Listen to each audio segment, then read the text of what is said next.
La storia che raccontiamo oggi comincia in un momento difficile. È il tempo che viene subito dopo la Seconda Guerra Mondiale. L'Italia è un paese distrutto. Molte città hanno subito i bombardamenti e interi quartieri sono ridotti a cumuli di pietre e polvere. Le case sono rovinate, le fabbriche sono ferme e in tante strade i ponti sono crollati durante la guerra. La gente ha poco lavoro e pochi soldi.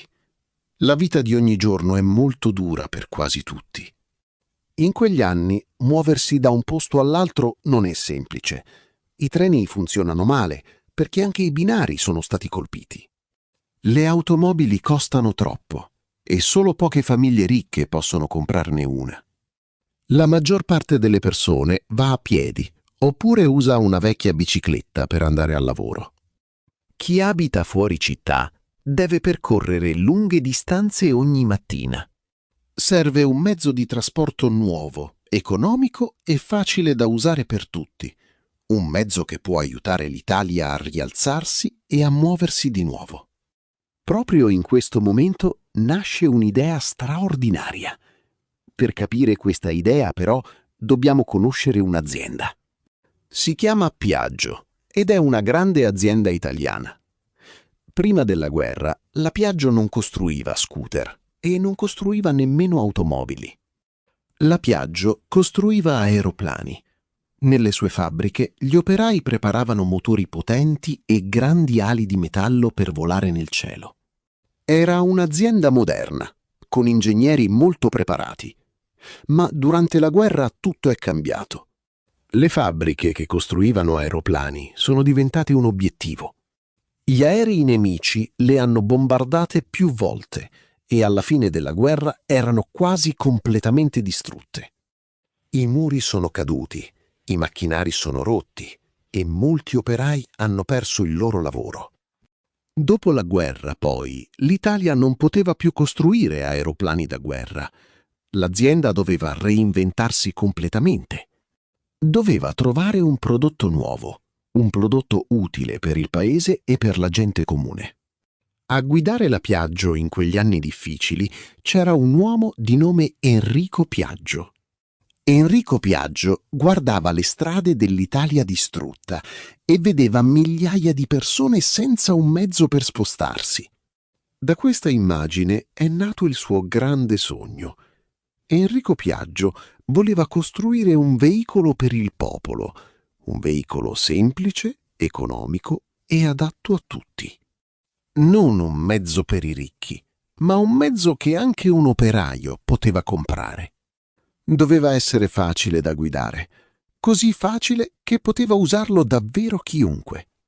Doveva essere robusto per durare a lungo e leggero per muoversi bene tra le rovine delle città. Enrico Piaggio aveva le idee chiare, ma per realizzare il sogno serviva un ingegnere geniale. Serviva qualcuno capace di inventare qualcosa di completamente nuovo. Quell'uomo si chiamava Corradino d'Ascanio. Corradino d'Ascanio era un ingegnere aeronautico, cioè un esperto di aeroplani e di elicotteri. Aveva passato la vita a studiare come far volare le macchine e conosceva molto bene i motori e la meccanica. C'era però una cosa curiosa in quest'uomo. Corradino d'Ascanio non amava le motociclette tradizionali. Anzi, possiamo dire che le motociclette non gli piacevano per niente. Le trovava scomode, pesanti e complicate. Le motociclette di allora avevano una catena sporca di olio e questa catena macchiava spesso i vestiti di chi guidava. Erano difficili da riparare e cambiare una ruota bucata era un lavoro lungo e faticoso. Bisognava alzare la gamba molto in alto per salire e questo era un problema, soprattutto per le donne con la gonna. Il guidatore stava seduto sopra il motore caldo e rumoroso, senza nessuna protezione per le gambe. Corradino d'Ascanio pensava che tutto questo era sbagliato. Un mezzo per tutti doveva essere pulito, comodo e semplice. Così l'ingegnere ha deciso di non copiare le motociclette. Ha deciso di inventare un veicolo diverso da ogni altro. Per progettare il nuovo mezzo, Dascanio ha usato le sue conoscenze di aeroplani. Ha pensato al veicolo come a una piccola macchina volante e ha applicato le idee che conosceva bene. Prima di tutto ha eliminato la catena sporca. Al suo posto ha messo il motore vicino alla ruota posteriore, così il veicolo restava pulito e senza olio in giro. Poi ha creato una struttura di metallo tutta chiusa. Questa struttura copriva il motore e proteggeva chi guidava. Davanti alle gambe ha messo uno scudo, una parete curva che fermava il vento, il fango e la pioggia. In questo modo il guidatore poteva restare pulito e asciutto.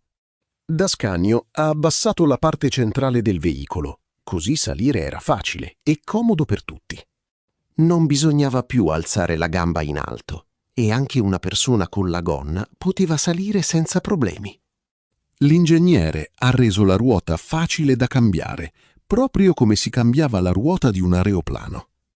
Ogni dettaglio era pensato per la gente comune. Il risultato era un mezzo pulito, comodo, leggero e semplice. Era qualcosa di nuovo, mai visto prima nel mondo. Quando Enrico Piaggio ha visto il nuovo veicolo, ha capito subito di avere qualcosa di speciale. Ma mancava ancora una cosa importante: il nome. Come chiamare questa piccola invenzione così nuova? Si racconta che Enrico Piaggio ha osservato il veicolo con attenzione. Ha guardato la sua forma.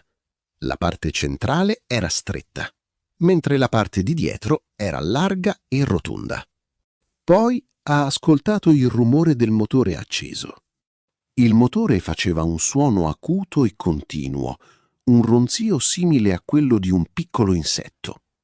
La forma stretta e larga, insieme a quel suono, gli ha ricordato subito un insetto molto conosciuto. Quell'insetto era la vespa. La vespa è un piccolo animale con le ali, ha il corpo stretto nel mezzo e ronza mentre vola.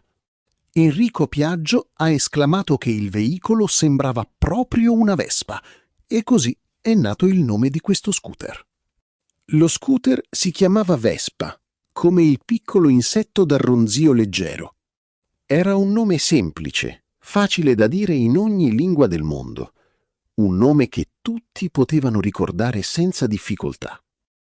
La Vespa è stata presentata al pubblico nel 1946, cioè subito dopo la fine della guerra. All'inizio molte persone erano curiose e sorprese perché non conoscevano un mezzo simile. Ma ben presto la Vespa è piaciuta a moltissimi italiani. Costava poco, consumava poca benzina ed era davvero facile da guidare. Un giovane, un operaio, un impiegato, chiunque poteva imparare a usarla in poco tempo. La Vespa permetteva di andare al lavoro, di visitare la famiglia e di girare per la città. Con la Vespa gli italiani hanno ricominciato a muoversi e con loro si è mosso anche tutto il paese. Le fabbriche della Piaggio hanno ripreso a lavorare e migliaia di operai hanno trovato di nuovo un lavoro. Lo scooter nato dalle rovine della guerra è diventato un simbolo della rinascita dell'Italia. La Vespa, però, ha portato anche un altro cambiamento importante, un cambiamento nella vita delle donne. Prima della Vespa, guidare una motocicletta era difficile per una donna. Le motociclette erano pesanti, sporche e scomode e salire con una gonna era quasi impossibile. Per questo la strada sembrava un luogo soprattutto per gli uomini. La Vespa ha cambiato questa situazione. Grazie alla parte centrale bassa e allo scudo davanti, anche le donne potevano guidare comodamente. Potevano salire con la gonna, senza rovinare i vestiti, e restare pulite anche dopo un lungo viaggio. Così tante donne hanno comprato una Vespa e hanno cominciato a guidare da sole per la città.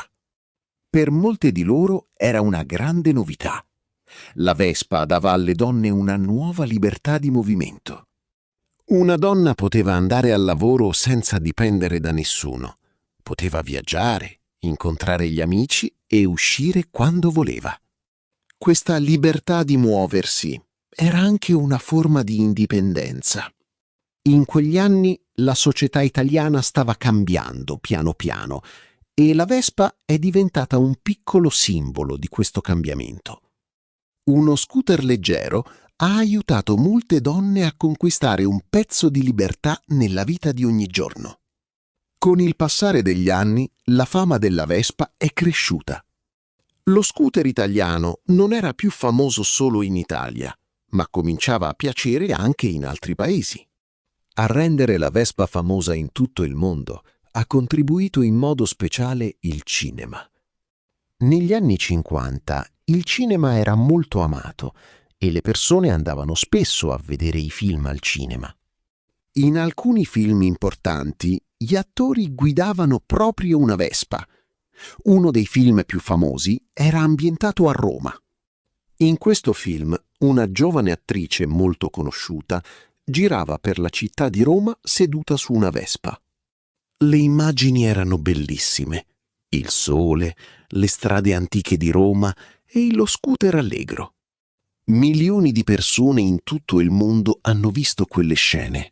In tanti si sono innamorati di quel piccolo scooter italiano.